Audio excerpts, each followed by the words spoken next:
in an area called Uluburun. The ship was nearly 50 feet long and carried more than 20 tons of cargo from at least 7 different cultures. The Uluburun shipwreck is unique in so many ways. We have only a few actual wrecks from the Bronze Age. And this is so unique because, first of all, the preservation. We have a kind of moment frozen in time. Everything went down with the ship was meant to be with the ship. And so we can study that particular moment, and we can study the range of objects, the range of products that are being shipped around the Mediterranean at about 1300 BC. And this is really extraordinary. We have these large ingots of copper, for example. We have beautiful ingots of glass. Among the more than 18,000 artifacts was a cache of exotic objects.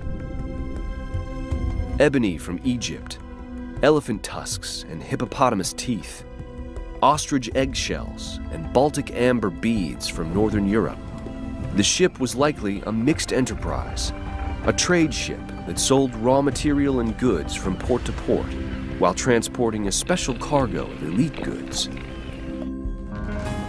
During the late Bronze Age, royal gift-giving was a vital part of international trade and critical to ancient diplomacy.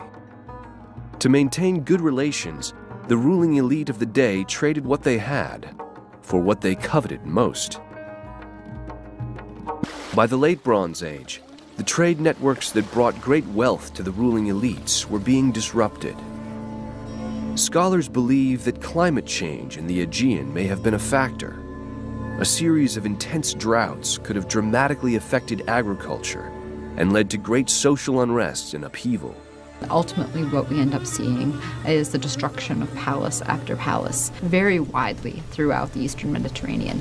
And I think the scope of that suggests 2 things. One, that the climate very possibly is playing a role, that this is, the climate is something that can cause such a widespread synchronous event.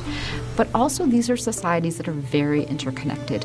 And so we can see that the livelihood of one is going to affect the livelihood of another. Much like the global financial meltdown in 2008, the disruption caused a ripple effect across the region.